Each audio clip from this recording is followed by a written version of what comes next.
Hey there, it's Tom. Let me start with a question. Why is it that you can follow an English movie or podcast, maybe even understand most of this episode, but when it's your turn to speak, nothing comes out? Sound familiar? You're definitely not alone. Here's the setup. We spend months, sometimes years, soaking up English content. That builds what's called receptive skills, listening and reading. But productive skills, speaking and writing, are different beasts. Picture your brain like a library. Understanding is like finding the right book. Speaking is writing your own book from memory, on the spot. No surprise it feels stressful. Now, you might be thinking, but I study so much. Shouldn't that be enough? Here's the conflict. Most learners focus on input grammar rules, word lists, Netflix marathons, but don't practice producing English. The resolution? We need to treat speaking as a separate skill, like swimming or playing guitar. You can read about swimming forever, but you won't actually swim until you jump in the pool and get a little wet. Let's talk about a silent enemy, perfectionism. Are you waiting until your grammar is flawless before you speak? If so, you're holding yourself back.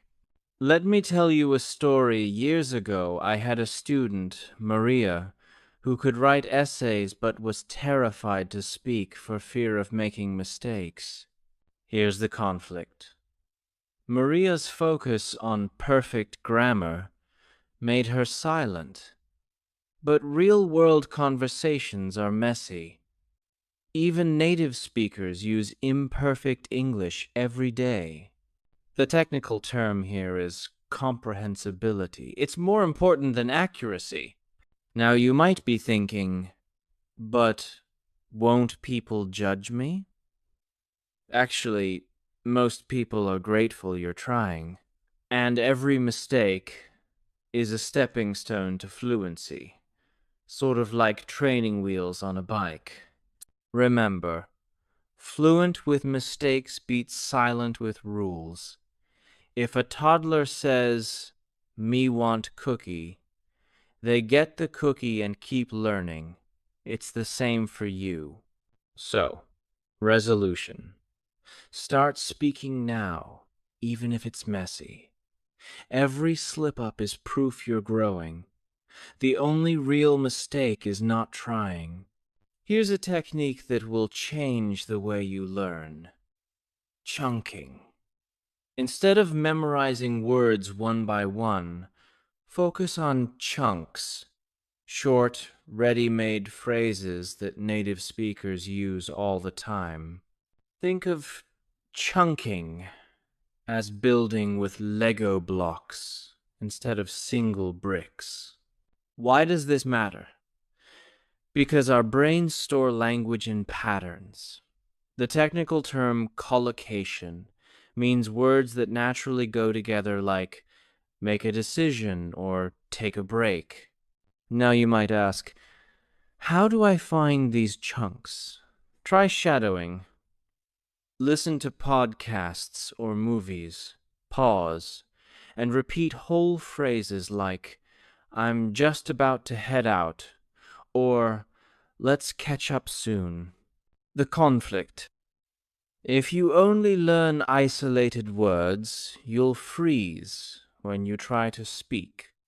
With chunks, you skip the hard part, building sentences from scratch. It's like having cheat codes for conversation. So, grab a notebook or your phone, write down useful phrases you hear, and practice them aloud. You'll sound smoother and more confident almost instantly.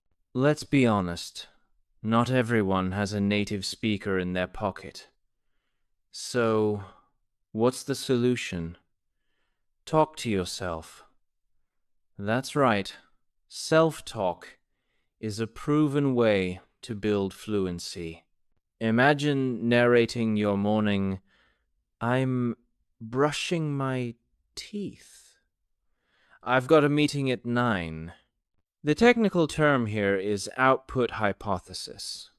We learn best when we actively produce language.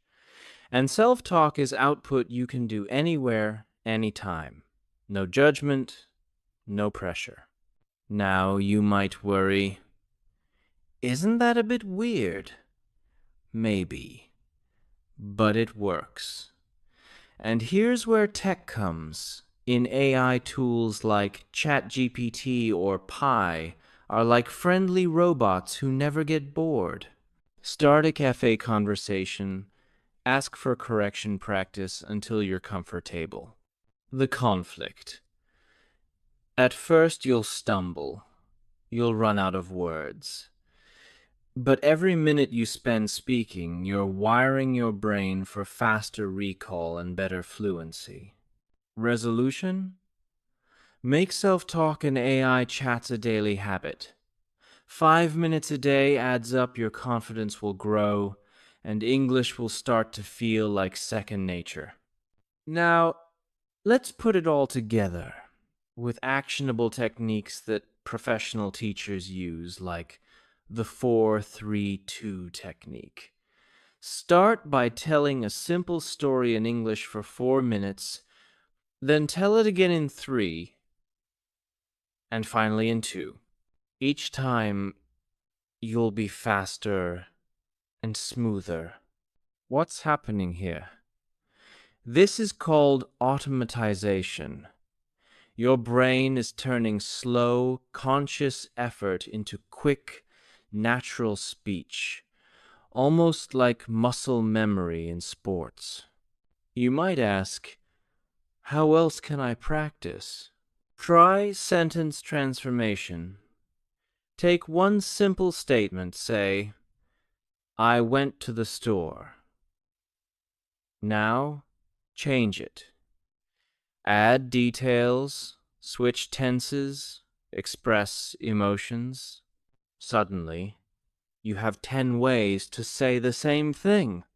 The conflict. At first, you'll get stuck or repeat yourself. That's normal. The key is variety. Push your limits, and your fluency will skyrocket. So, here's the challenge. Experiment with these techniques this week. Record yourself, listen back, and watch your English evolve from hesitant to confident, one practice session at a time. We've covered a lot today: why understanding doesn't guarantee speaking, how perfectionism holds you back, the magic of chunking, and daily solo practice. So what's next? It's time to act. Let me ask you, can you commit to 5 minutes a day of speaking starting now? Don't wait for the perfect moment. Start messy, start small, but start. Here's your checklist.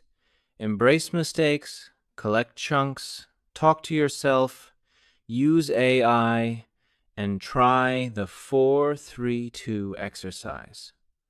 These are your tools for fluency. No shortcuts, but real, steady progress. Now, you might be thinking, can I really do this? Absolutely yes. I've seen shy learners become confident speakers by following these steps.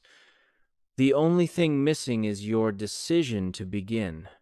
So, let's do this together. You've got this, my friend.